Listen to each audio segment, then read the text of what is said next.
Bienvenidos a la clase, sí. Anoche me mandé la presentación del bautismo y hoy cuando la he abierto me he dado cuenta que me había mandado la presentación equivocada.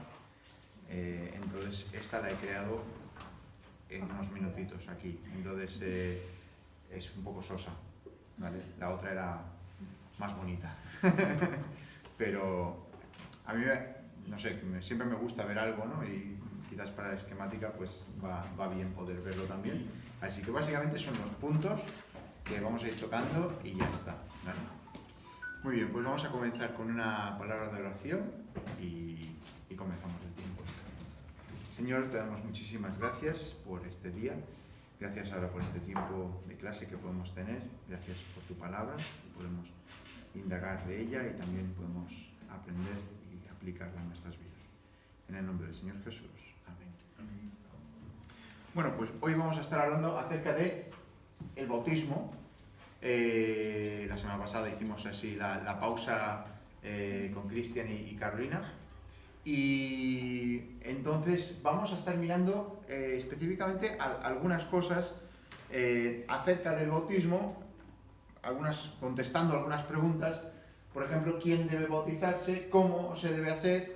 ¿Qué significa? Quizás cosas que pensarías, bueno, son muy evidentes, muy obvias. Quizás tú lo tienes muy obvio, pero quizás otra persona no. O vamos a hablar acerca del paidobautismo. Paidobautismo, que es el bautismo de infantes, ¿vale? ¿Es bíblico? ¿No es bíblico? ¿Por qué lo hacen? Porque vamos a encontrarnos con creyentes de verdad, que practican el bautismo de infantes. Y eso quizás, viniendo de una cultura católica romana, una herencia de católico romano, dices, ¡oh! ¿Qué están haciendo? No, esto es... Entonces, ¿cuál es su pensamiento? ¿Es un pensamiento correcto o no? Vamos a mirarlo en las escrituras, a ver por qué piensan lo que piensan, ¿no? Si os acordáis, hace un par de semanas os mencioné de un hermano que se llama Louis Berkhof, que es un hermano que escribió también una teología sistemática, ¿vale? Él aboga en esta sección del bautismo el paidobautismo, ¿vale? Él está a favor. Entonces, por eso hay que saberlo, por lo menos simplemente saberlo y saber qué es lo que quiere decir y por qué lo cree. Entonces, la primera cosa que vamos a mirar es la explicación y una base bíblica, ¿vale? En esta siguiente sesión vamos a tratar el bautismo y continuamente vamos a tratar la Cena del Señor. Dos ceremonias que Jesús le ordenó a su iglesia que realizara. Pero antes de repasarlas, debemos observar que hay un desacuerdo en cuanto al término que se utiliza. Qué unidos que somos, en todas las cosas, ¿verdad? Y es esto, ¿vale? Hay algunas personas que lo llaman ordenanzas, porque Jesús las ordenó, ¿sí? Y otras personas las llaman sacramentos, ¿vale? Ahora, ¿por qué hay una diferencia de opinión? Bueno, pues básicamente se reduce a esto. Y es que la Iglesia Católica Romana utiliza la palabra sacramento para estas dos cosas y 5 otras que una persona que las hace recibe gracia mediante hacer estos sacramentos, ¿sí? Entonces, cuando tú te haces el bautismo de infantes o tomas de la misa, estás recibiendo gracia, estás acumulando gracia mediante practicar estos sacramentos. Entonces, ¿qué pasó? Pues que hubieron algunas personas que bueno, ya no vamos a llamarlos sacramentos porque nos recuerda a lo que dicen los católicos. Entonces, lo dejamos la palabra sacramentos y utilizamos la palabra ordenanzas. Hay muchas personas que utilizan la palabra ordenanzas. Sin embargo, la palabra sacramento también es correcta porque es algo sagrado, es sacro, ¿vale? No tiene nada de malo, no tiene nada de perverso, ni no, podemos llamarlo sacramento. Entonces, vamos a utilizar estas palabras intercambiablemente. Quizás es bueno, si vas a hablar con alguien que tiene un trasfondo católico, ¿vale? Que definir un poquito lo que es tu definición de un sacramento. Entonces, simplemente os lo expongo así, de esta forma, ¿vale? Entonces, antes de empezar a hablar del bautismo, pues también tenemos que reconocer que históricamente, al igual que hoy, entre creyentes evangélicos han habido fuertes diferencias de puntos de vista en cuanto a este asunto, ¿no? En posición que sostenemos aquí en la Iglesia es que la posición tu pensamiento acerca del bautismo no es una doctrina esencial, no es una doctrina fundamental. Entenderme con esto, que no debe ser una base de división para creyentes, ¿no? Pues si tú crees que es de una forma, yo creo que es de otra forma, no es una causa justificable para decir, pues, anatema es otro evangelio, etcétera, etcétera, ¿sí? A menos que se crea que es para salvación, ¿no? Claro. No, pero estamos hablando de cristianos históricos que crean de una forma diferente, no en esencia lo que hace el bautismo, que eso lo hablaremos más adelante. Pero sí, obviamente, si tú crees que el bautismo te salva, ya tienes un problema previo, ¿vale? O sea, porque la salvación no se consigue a través del bautismo. Pero vamos a hablar de eso también, porque hay un versículo en Marcos que es un poquito confuso, ¿eh? Hasta que ves la resolución y entonces ya no es confuso. Pero si te quedas con la primera parte, puede ser un poquito... ¿Y aquí qué está pasando? ¿Vale? Entonces, es un asunto de importancia para la vida ordinaria de la Iglesia y es apropiado que le demos plena consideración. Como dijimos cuando estuvimos hablando acerca de la doctrina de la Iglesia, el hecho de que una Iglesia practique el bautismo y la cena del Señor es una de las evidencias de que es una Iglesia, ¿sí? Un grupo de personas que se juntan en una cafetería para tener un estudio bíblico, no lo consideraríamos como una Iglesia hasta que no empiezan a practicar estos sacramentos, estas ordenanzas. Entonces, la posición que sostenemos nosotros en esta Iglesia es que somos bautistas, ¿vale? ¿Eso qué quiere decir? Pues que el bautismo es administrado apropiadamente solo a los que hacen... Esperad un segundito. Vale. Ahora voy a cambiar esto de aquí. ¿Sí? ¿Mejor? Vale, ahora se puede leer todo, ¿eh? Que el bautismo es administrado apropiadamente solamente a los que hacen una creíble profesión de fe en Jesucristo. Esto es la posición bautista, ¿vale?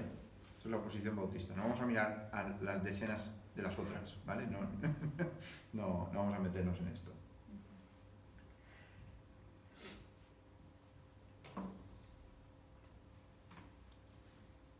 Entonces, vamos a mirar el modo y el significado del bautismo. La práctica del bautismo en el Nuevo Testamento tenía lugar solo de una manera. La persona a la que se bautizaba era sumergida o puesta completamente debajo del agua y luego sacada de nuevo. El bautismo por inmersión es, por consiguiente, la forma de bautizar, ¿sí? Y la manera en la que se lleva a cabo en el Nuevo Testamento. Y esto lo podemos ver y os voy a explicar 3 razones específicas para esto, ¿vale? Habiendo dicho eso, ¿vosotros pensáis que puede haber alguna circunstancia en la que alguien quiera ser bautizado y sea imposible sumergirle en agua y que eso sea un bautismo? ¿Qué pensáis vosotros? Que sí, Marta, por ejemplo, ¿nos puedes decir? Si una persona está, por ejemplo, enferma en un hospital y se quiere bautizar y no se le puede sumergir en agua y se le bautiza por aspersión, por ejemplo, Ajá. y no hay otra forma, yo creo que Dios considera a esa persona bautizada en el nombre de Jesús. Vale. Este es un ejemplo clásico, pero ¿vale? esa es mi opinión. Sí. Esto te anilicaría de algunas iglesias ya automáticamente por decir eso, pero sí, yo estoy de acuerdo con... no irías a la iglesia. Sí, ya sé. Pero sí, puede darse la situación en la que en una circunstancia extrema que pues no pueda, ¿no? Estás en el hospital, estás en la UCI, está a punto de morir y quiere bautizarse porque era algo que quería hacer y no tuvo el... Pues pues ¿por qué no? ¿No? A Sí. lo mejor donde no hay acceso al agua, está, no sé, de misionero en algún país que no tiene acceso a agua. No de esta forma, ¿no? No, yo no creo una que forma no es- abundante, ¿no? Sí, Sí. Claro. sí, sí. Mm. Cosas así. Entonces, de la misma forma que vamos a decir, bueno, vamos a ser dogmáticos, cuando la posibilidad existe de sumergir, ya sea en el mar, en un río, en una... ¿Cómo lo llamamos esto, Francis? Sí, ya, pero no, tenemos... ya sé que se llama bautisterio, pero es que la no, que cuando la taponamos allí es imposible sacar el tapón y ya se queda, es la ciénaga. Entonces, no, es que, se pone allí Francis, pobre. Intentar comenzar no puede salir. ¿Todavía no ha salido? Sí, solo Ah, vale. Es que tenemos historias con el tapón. Claro, es que es mucha presión de agua encima del tapón. Entonces, bueno, la cuestión es que de la misma forma que vamos a decir, no, categóricamente es por inmersión, ¿no? Sumergiendo a la persona en el agua, puede existir alguna circunstancia en la que de otra forma también es aceptable, ¿no? Y no vamos a ser dogmáticos en esto. Sí que a lo que más se pueda, pues se hace de esta forma. Yo me acuerdo de Mataró, ¿te acordarás tú? La señora Maravilla. Señora Maravilla. Sí, se bautizó aquí. Señora Maravilla era una señora con obesidad mórbida, señora muy grande. Entonces, Yo creo que pesaba 250 kilos. 250 kilos, sí. Total, se quiso bautizar. Claro, mi padre, en ese momento, con Joaquín, me acuerdo, yo estaba en la reunión también.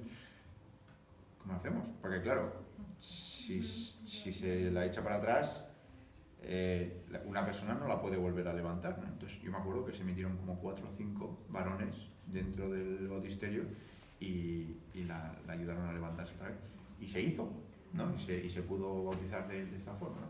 Pero entonces, la primera razón o el primer punto que podríamos decir para ser centristas, vamos a decir centristas en este tipo de, ¿vale? En que sea por inmersión, sería la misma palabra, bautizo, ¿vale?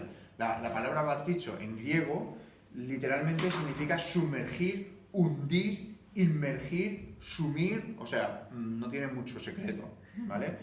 Este es el significado comúnmente reconocido, no solamente en la Biblia, esto es algo muy interesante, no solamente en la Biblia, sino en literatura griega, ¿vale? O sea, cogías griego antiguo y esta era la palabra que se utilizaba cuando pues, algo se caía y se hundía en el agua, ¿vale?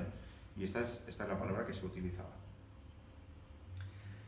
Segundo, el sentido de sumergir, ¿vale? Es apropiado y probablemente necesario según aparece esta palabra en varios pasajes en Nuevo Testamento. ¿Ves conmigo? Mira, Marcos 1.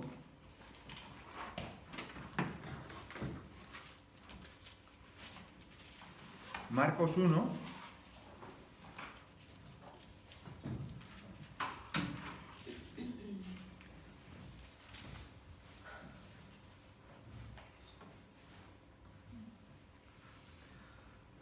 Marcos 1, versículo 5.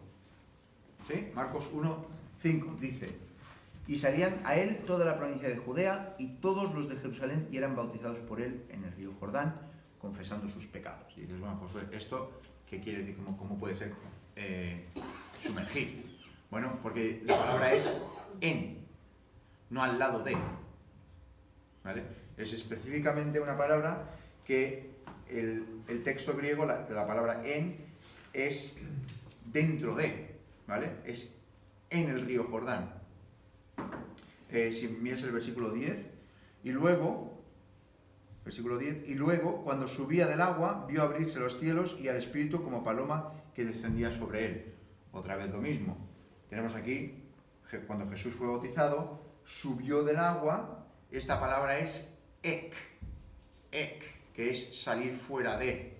¿Sí? Esto lo sabemos ya. La palabra ek, saliendo fuera del agua. No que se alejara de ella. Si Juan hubiera estado ahí vertiendo el agua por encima, pues esto no ocurriría, ¿no? Este tipo de lenguaje. El hecho de que Juan y Jesús bajaron al río, salieron de él, sugiere que hubo inmersión, puesto que rociar o derramar, pues se podría haber hecho mucho más fácilmente al lado del río. Mira, Juan, esta es muy interesante. Juan 3.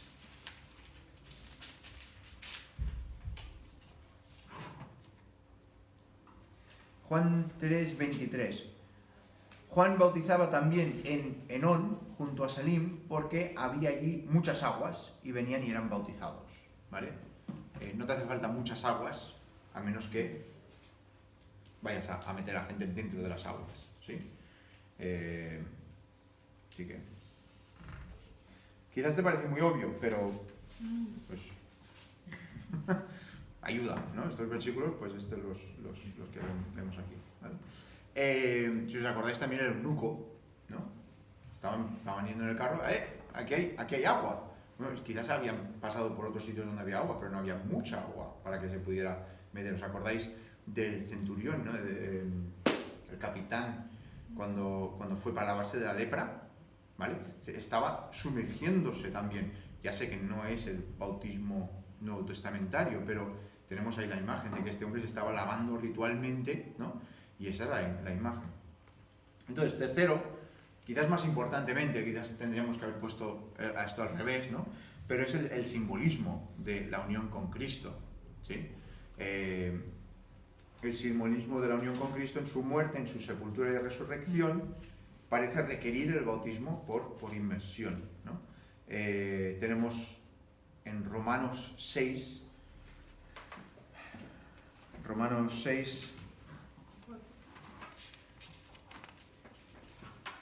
¿4? ¿4 o 6? 6, 4. Ah, vale. Sí, comenzaremos en el 3 y seguiremos en el 4. Dice, ¿o no sabéis que todos los que hemos sido bautizados en Cristo Jesús hemos sido bautizados en su muerte? Porque somos sepultados juntamente con Él para muerte por el bautismo, a fin de que como Cristo resucitó de los muertos por la gloria de Dios, así también nosotros andemos en vida nueva, ¿sí? Entonces esa es la imagen de cuando una persona se bautiza, muere en Cristo, y cuando se levanta del agua, cuando sale del agua, es la imagen de la resurrección y anda en vida nueva, ¿vale? También Pablo lo refiere en Colosenses 2, si lo queréis apuntar, Colosenses 2:12 tiene la misma idea que el versículo que acabamos de leer en Romanos. Entonces, el bautismo por inmersión simboliza claramente esta verdad. Cuando se sumerge al candidato del bautismo al agua, se simboliza que desciende a la tumba y es sepultado. Cuando se levanta, pues es esa resurrección, ¿no? Para andar en vida nueva. El simbolismo, obviamente. A veces se objeta que lo esencial que se simboliza en el bautismo no es la muerte y la resurrección de Cristo, sino la purificación y el lavamiento de pecados. Entramos donde Marta estaba diciendo antes acerca de qué es lo que simboliza realmente, qué es lo que hace el bautismo, ¿no? Por supuesto que la controversia sobre el bautismo incluye una diferencia mucho mayor sobre la naturaleza de la Iglesia.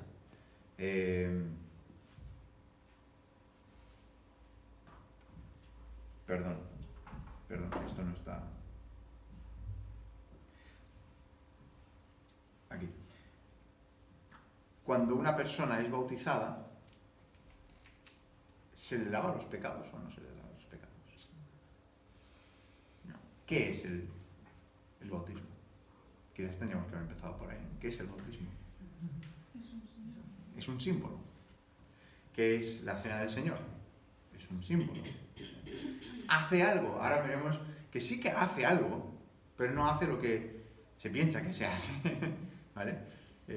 Trae algo a la persona y a las personas que están, pero no trae nada místico, no trae nada sobrenatural, sino que trae pues un gozo de seguir los pasos que el Señor Jesús ha mandado. En Entonces, podemos ver aquí que el significado positivo del bautismo es que cuando tú acompañas a alguien que se está bautizando, si habéis estado en un culto de bautismos, ¿no? ¿Cuál es el espíritu de ese culto?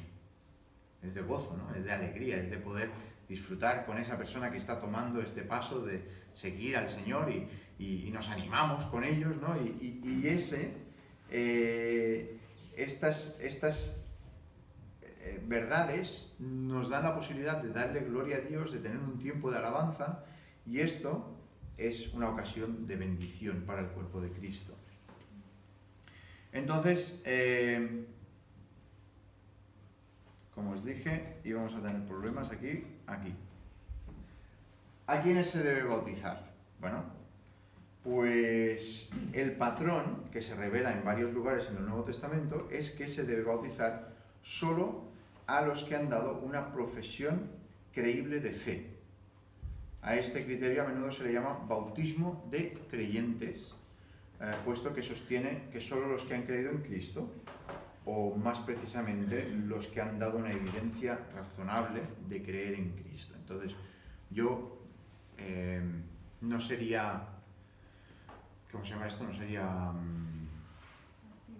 partidario, gracias, es exactamente la palabra que buscaba, no sería partidario de un bautismo inmediato, ¿no? Hay iglesias que tienen el bautisterio caliente todo el tiempo, con el agua caliente todo el tiempo, para que en el momento de que alguien se convierta, lo llevan para atrás y la gente todavía está sentada, es el culto todavía, ¿sabes? Lo llevan para atrás y aparece el pastor o quien bautice en ese momento, lo bautizan y para casa, ¿sabes? O sea, es algo muy rápido. Otras iglesias tardan años, ¿vale? Quizás tampoco hace falta que se alargue la cosa 5, 6, 7 años, ¿no? Que hemos conocido algún que otro caso. Pero sí que haya un tiempo prudencial para poder ver si lo que se dice es lo que es, ¿no? Los frutos, vamos a ver cuál es la evidencia de lo que esta persona está diciendo, ¿no? Entonces, esto se debe a que el bautismo, que es un símbolo de empezar la vida cristiana, debe de recibirlo solo aquel que en efecto ha recibido a Cristo como su Salvador y su Señor. Entonces, esto lo podemos encontrar con algunos pasajes narrativos en el Nuevo Testamento, ¿de acuerdo? Vamos a ver 3 pasajes específicamente.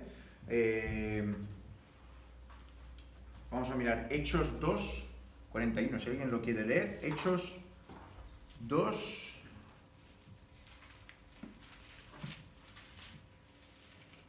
Hechos 2, 41. Así que los que recibieron su palabra fueron bautizados, y fueron añadidas a ellos aquel día como 3.000 personas. Vale. Claro, esta imagen nos podría decir, bueno, pero aquí parece que fue el mismo día, ¿no? Parecería que fueron añadidos en ese día, ¿no? 3.000 personas. No dice que fueron bautizados ese día. El texto no lo dice eso. Dice que recibieron la palabra, fueron bautizados. No te dice cuándo. Fueron añadidos a la iglesia ese día. ¿Cuándo eres añadido a la iglesia? Al creer. ¿Sí? Creyeron, se unieron a la iglesia, 3.000. Y después fueron bautizados. No quiere decir que en el mismo día fueron bautizados. Yo a veces lo pensaba así, que en el río Jordán estaban allí Pedro, Juan, ¿sabes? Estaban con 5.000 personas, no 3.000 personas, todo el día, 3.000 personas para bautizarlos todos. Entonces,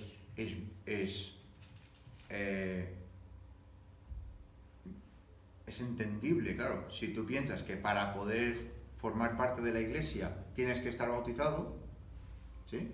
Formar parte de la iglesia universal, tienes que estar bautizado, entonces sí que tendrían que bautizarse ese mismo día, ¿sí? Sí que vemos algunos casos en los que creen y se bautizan, ¿sí? el eunuco, precisamente, ¿no? Es alguien que... pero no sé vosotros, creo que es una situación un poco que este hombre ya estaba preparado y cuando hizo el paso de reconocer su necesidad de Cristo, porque él ya estaba allí, ya estaba buscando y se le ve un cambio antes y después, ¿no? Que Felipe no tiene ninguna duda acerca de ello.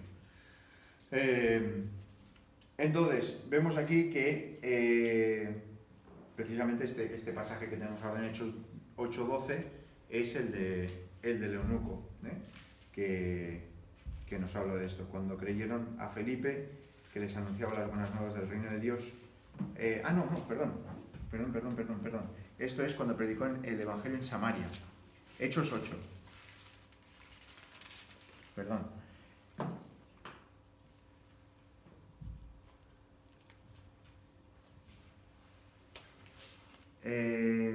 Hechos 8:12. Nos dice, pero cuando creyeron a Felipe, que anunciaba el reino de Dios y el nombre de Jesucristo, se bautizaban hombres y mujeres. ¿Sí?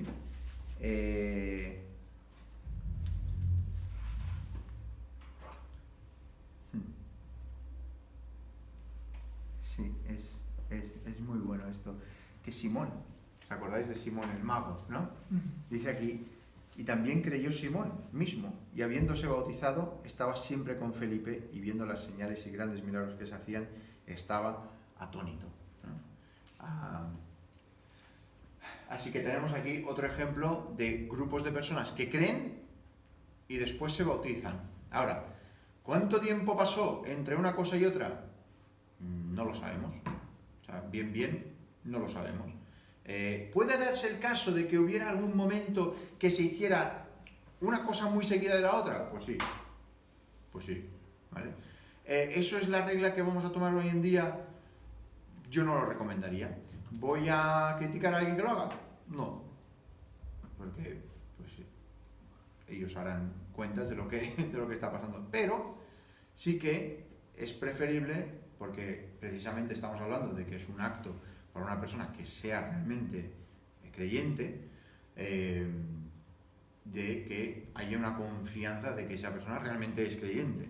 Y quizás también acordémonos que esto es otro tiempo, ¿sí? O sea, las personas que creían en Jesús hacían una decisión de apartarse de todo aquello que estaba alrededor suyo, ¿no?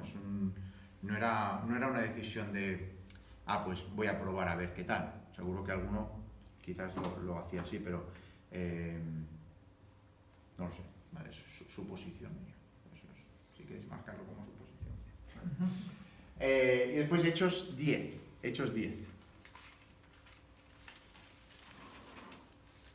Hechos 10, y aquí...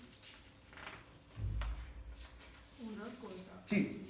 No, estaba en mi cabeza. Estaba rumiando, a ver. Bueno, igual, es que como has dicho que el próximo tema será la Santa Cena, lo que acabas de decir lo he ligado mucho a lo que sería la Santa Cena, en lo último que has dicho, de que como vivimos en otro tiempo, claro, entonces lo aplicamos a la Santa Cena también, porque claro, si una persona quiere bautizarse, pero eso, no vas a dejar que cualquiera vaya. Yo también eso lo comparto, el no permitir, yo no, pero si fuera hombre, bautizar a esta persona si realmente no ha dado evidencia de su fe. Digamos, también va ligado con lo que sería la Santa Cena, porque entonces si esa persona no es realmente creyente, bueno, ya se sabe por la palabra que no debe participar, pero que, no sé, Se te cruza... No, bueno, está ligado, obviamente. Dos cosas con esto. Si una persona se quiere bautizar y afirma ser creyente y tiene un testimonio que dice verbalmente, yo he creído en Cristo, claro, yo puedo ver cosas en su vida que tienen que cambiar, que tal, pero prohibirle bautizarle, yo no le voy a prohibir bautizarse, ¿no? O sea, yo no voy a ponerle estándar. Si esa persona se quiere bautizar y dice con su boca, yo he creído en Cristo y da testimonio de Cristo, aunque yo quizás no pueda ver, esa persona está confesando con su boca. No sé si me explico o no. ¿Sí? Aquí entramos en un terreno de decir, vale, soy yo quien va a poner la marca de... ¿Cómo se llama esto en los exámenes? La marca de corte, ¿no? O lo que dice la Escritura, que es cada persona individualmente, ¿no? Esto, lo que mencionas, lo hacían los metodistas.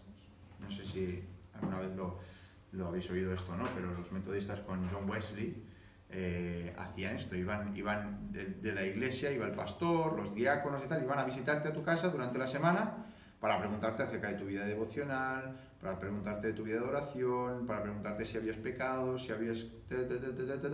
Y si estaban convencidos, te daban como una piecita, una ficha.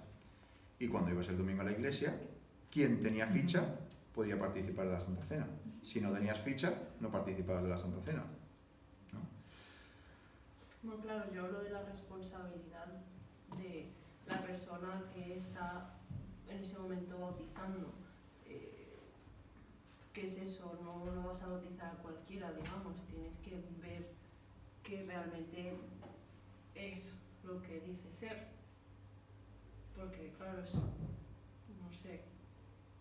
Quizá ahí está la diferencia un poco entre el bautismo y la Santa Cena, en que el bautismo requiere de alguien que te bautice y la Santa Cena es tú tomas o no tomas, ¿no? Y a lo mejor con la Santa Cena recae totalmente la responsabilidad sobre el que decide, y en el bautismo, como necesitas que alguien te bautice, pues esa persona es un poco más responsable, ¿no? Igual que uno que casa, ¿no? Que tú no casarías a cualquier pareja que viniera a pedirte, ¿no? Que te dijeran nos queremos casar. No, claro, porque y por tienes eso... una responsabilidad. Y por eso hay un tiempo antes, ¿no? Y nosotros lo llamamos clases de bautismo, pero es básicamente enseñar lo que la Biblia habla acerca del bautismo para poder hacer o establecer un criterio específico acerca del testimonio personal.